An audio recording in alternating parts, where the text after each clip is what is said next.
大家好，欢迎来到 The Growth Journal， 我是 Ariel。今天我们要来聊一个大家都很感兴趣的话题，就是从旧金山湾区搬去台湾，财务自由早退休需要花多少钱呢？我打算看台湾的2个城市，一个当然就是台北，第二个是台中。这2个城市，台北生活节奏比较快，是个大都市，生活方便，但是也稍微贵一些。台中呢，空间大，环境好，生活比较 chill， 还有就是比较便宜。既然考虑要搬去台湾，就少不了想想怎么才能永远住下去。除了研究生活开销钱之外，我还想跟大家说说，如果搬去的话，永居怎么拿身份。at least 聊一下我查到的这个办法。如果你也在思考搬家，降低生活成本，从而过一个更自由的人生，一定不要错过今天这期视频哦。第一部分，我们先来聊聊湾区 vs 台湾生活成本的差异。在旧金山湾区，2025年的平均生活成本大约每个月需要7000到9000美元，包括房租啊、保险啊、餐饮啊、交通，还有少少的娱乐。我说少少的娱乐，不是因为加州没有好玩的，只是它太贵了，所以我觉得，懂得都懂。而在台北，根据我的调查，住一个比较舒适的2房公寓，一个月的租金大概是800到1500美元，加上生活费、保险、交通，平均来说总支出大概是2000到3000美元一个月。换句话说，生活在台北大概是湾区的开销的1半或者是1/3。最近我老公去亚洲玩的时候有经过台湾，有一天晚上我们在视频，我跟他说我去 Westfield 的 Lady M 买了一个我想要吃的 Strawberry Slice Cake， 居然要11.5美金。我在跟他抱怨湾区的物价真的贵到飞起来了，我真的觉得连一个 cake 我都吃不起了。然后他就去查了一下，在台北同样的 cake 是290块台币，也就是9块6毛8，而且还不用加税，也不用加小费。Anyways， 我们就来聊聊台北，一个人加1只狗，一个月大概需要花多少钱？先看花销的最大头，就是租房。我想要租的是一个2房公寓，甚至有可能是3房。如果是住在台北的市中心，大概需要每个月3.6到6万，大约算1200块到2000块的美元。我找了几个信义区我有可能会想要接受租的房子。首先先介绍一下信义区，就是比较中心 downtown 的地方。像我找的这个3房2个 bathroom， 每个月的租金是55000块钱，也就是大概不到2000块钱美金一个月。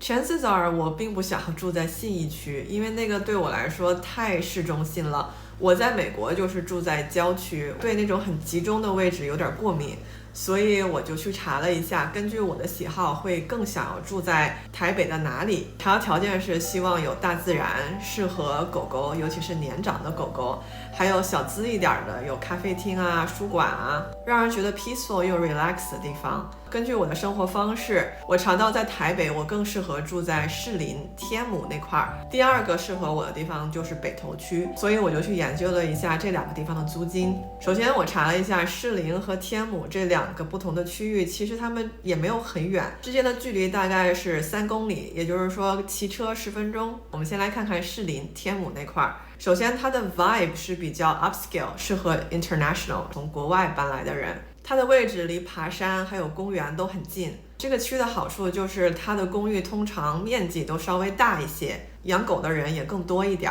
天母这边可以找到更多的 western groceries， 比如说我喜欢在美国吃的一些 peanut butter 酱这种东西，还有狗医院啊、咖啡馆啊，都在天母这边比较多。这个区不好的地方就是它租金会更高一些。比如说我们来看一下我查到这个士林区100平米的2到3房的公寓，它的每月租金起价是76000台币。像这个房子它可能会收 pets， 它还有一个 basement garage 可以停车，2019年建的，偏新。我用了另外一个搜房的网站找到了一个比较便宜的，它是在士林天母这边，它写的是3房3浴，面积是115 square meter， 租金只需要台币15000左右每个月。我在想是不是这个网站登错了，因为这个房子看起来还不错，装修的也还可以。唯一能够 justify 它这么便宜的原因是因为我查的 move-in date 是8月底还是9月底，是不是因为很久以后才需要搬进去，所以它更便宜一些？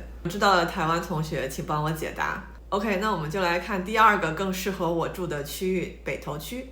北投区呢，它的 vibe 就是比较安静。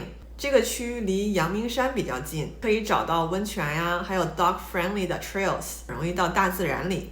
房子面积也比较大，适合我这种养狗人士和想要慢生活的人。北投稍微有点不好的地方就是它离市区有点远，如果要去市中心的话，搭 MRT 大概得30多分钟到40多分钟。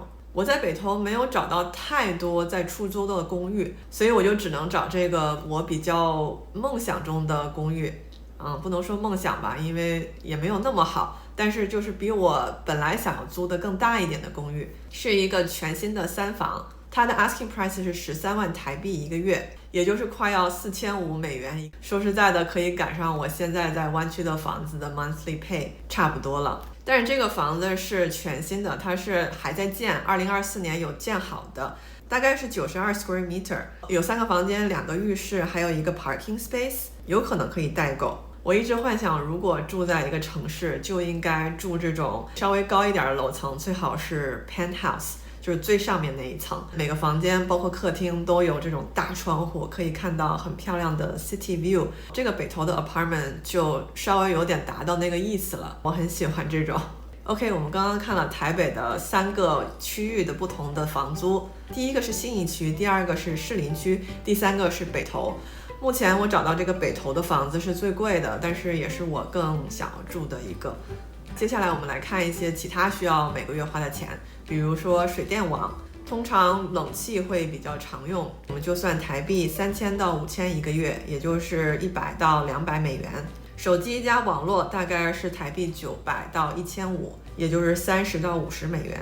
日常吃饭，台北外卖比较贵，我也 prefer 更多自己煮，因为我觉得会更健康、更干净。就算每个月台币是1.2到1.8万，美元是大概400到600一个月。医疗保险，我们再看的是健保加私人保险架构，这个是台币1500到3000，也就是50到100美元一个月。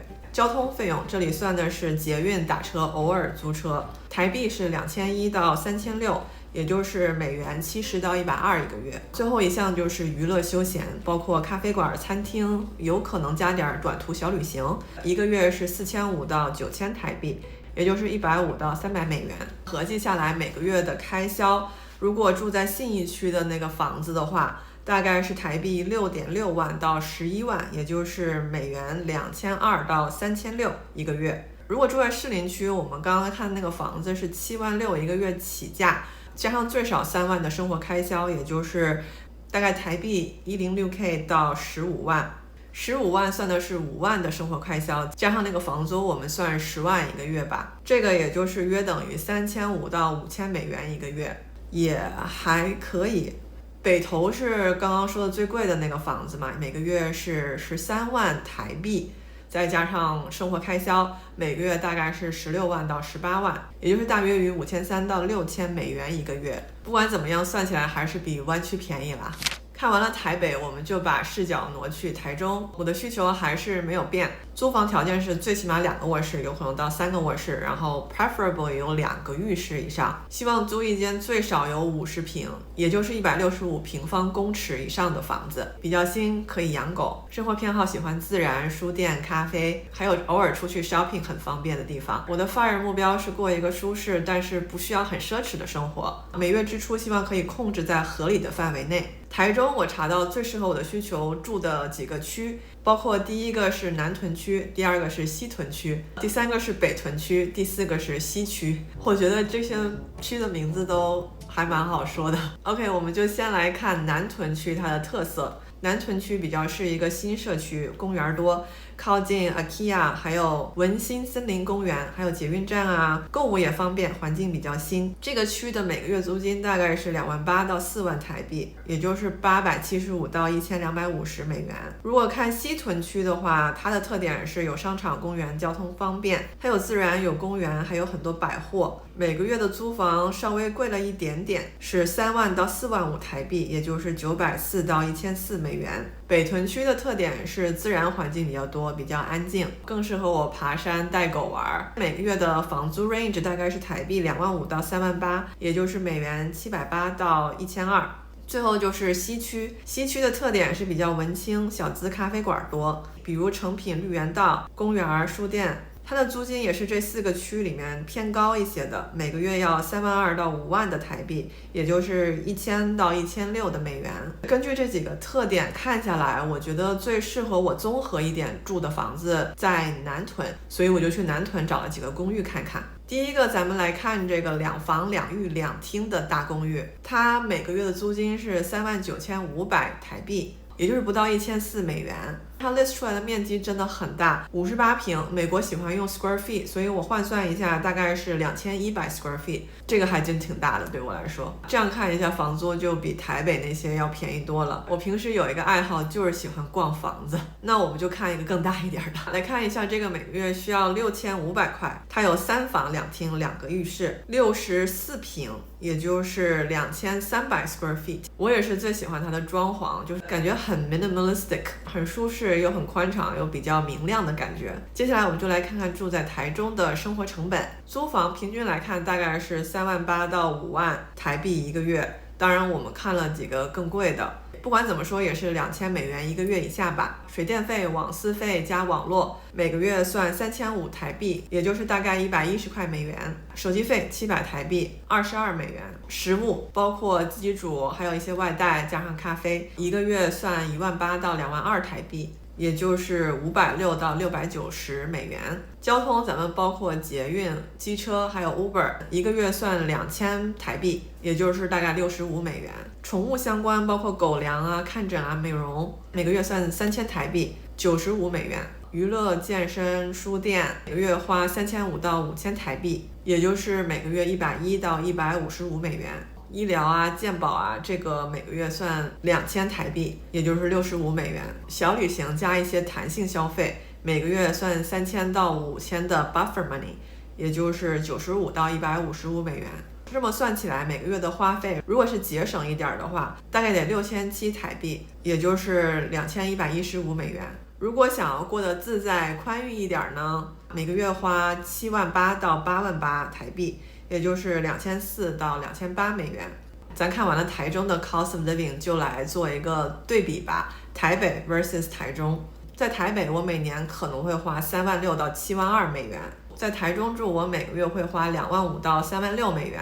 咱再来算一下财务自由早退休的 25x 公式，也就是把每年花的钱乘以25。台北我需要的 net worth 资产大概是90万到180万美元，在台中呢，我的 fire number 大概是62.5万到90万美元。从生活花销上来看，台中肯定是 winner， 但是真正住在哪儿还是得先去体验一下。我的计划是去台北住住，台中住住，每个地方住最起码3个月，然后再看下一步。Okay, now on to the next section, section 2. 我们来聊一聊身份怎么办。先说一下我的目标和我的 background， 这样子比较容易理解为什么我选择了这个方式办我的身份。我的目标是 PR， 也就是台湾的永居身份，而我的 background 呢是一个 tech industry 曾经工作了15年以上的 Technical Program Manager， 去年裸辞的。我现在的追求就是财务自由早退休，所以我查到最适合我这种情况的方式就是金卡 Gold Card。 如果申请成功，我可以靠金卡在台湾长期居留到3年，3年以后 if I meet all the qualification， 我就可以申请永居，当然也可以续签。在这3年里面，我不需要每天都住在台湾，这个一会儿我再跟你们展开说说。最主要的是金卡 offer 的工作非常灵活，我不需要我的雇主工作担保，我可以选择自由工作，也可以选择远程工作，甚至对于早退休的来说，如果钱够了也可以选择不工作，家属也可以同行。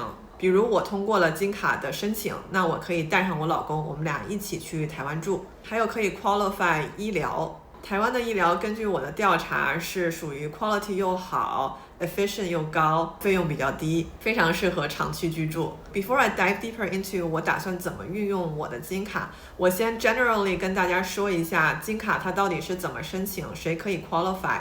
还有什么需求。如果你想要申请台湾金卡，其实挺简单的，关键是要看你是属于哪一种高技能人才。台湾 offer 这个金卡的计划是可以吸引一些科技啊、金融啊，还有创新领域的有能力的人，给他们提供一种方便签证和居住的地方。像我这种 tech background 的人，就是 qualification 里面的一种。我需要至少有硕士学位和5年以上的工作经验。金融和经济领域的专家呢，会比较喜欢接受金融的投资分析师。还有，如果你是从事文化创意，比如说做设计的，赢过一些奖，这个也会让你比较容易 qualify 这个金卡。基本的需求条件呢，学历要求一般会最起码需要一个硕士学位，有一些领域需要更高的学位，比如说博士。工作经验需求就是5年或者更多。还有薪资要求，需要新台币200万以上一年，差不多是6万美金。这个是为了保确你有足够的经济能力可以养活自己。如果你是早退休财务自由的人，可以没有固定的工作收入，但是申请金卡的时候，你需要提供证明你有足够的钱。金额要求也是跟刚刚说那个年薪差不多，也就是200万台币，6万美金以上的存款或者是资产。申请金卡的时候需要做健康检查来 prove 你是一个健康的人。有一个 bonus 是，如果你的中文能力强的话 that will help with the application。 接下来我就跟大家说说我的打算。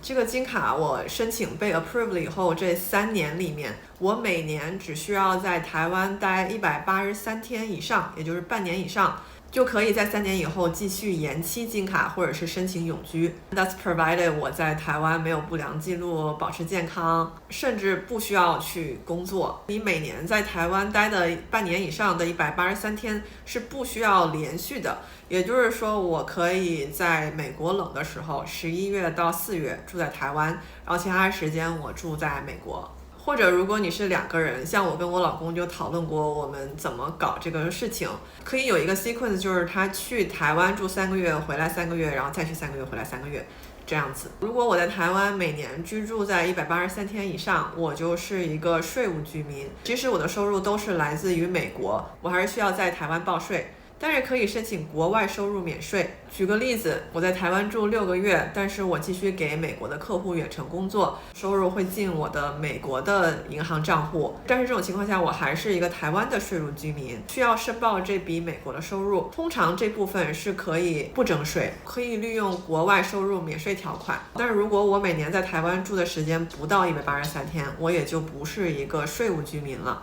在台湾居住的时间，如果我在台湾工作有了收入，我还是得交那部分的税的。在这里我还是得说个 disclaimer， 我不是 professional financial advisor， 也不是 tax professional， 真正的花费投资还有税率问题还是请找 professional people。 OK， 我们来做个总结。我最近在直播的时候，有个观众问我100万美元够 fire 吗？我想咱看完这个视频大概可以回答这个问题了，答案就是 yes if you move to Taiwan。 我觉得换一个环境和另外一种生活方式是一个非常 fortunate 的事情。如果你有这个经济条件、身体健康还有其他生活条件允许的情况下，你又喜欢台湾， why not 搬过去住一段时间再看呗。我去台湾旅行过好几次了，虽然大部分时间都停在台北，但是 overall 我对台湾的印象还是挺好的，饭好吃，人也很 nice， fashion 也是我喜欢的。我觉得台湾 seems to be a combination of 综合了韩国和日本的一些我很喜欢的地方。 It's a nice choice。 未来我还打算考察其他的几个亚洲的地方退休，比如说马来西亚呀、韩国。如果你有什么想要退休的地方，也欢迎在评论区跟我分享留言。 OK， 那我们今天的视频就到这儿，谢谢大家一直以来的支持和观看，祝你有个愉快的一天，我们下个视频见，拜拜。感谢我的会员小伙伴们安娜吴、张庚还有周宇，谢谢你们。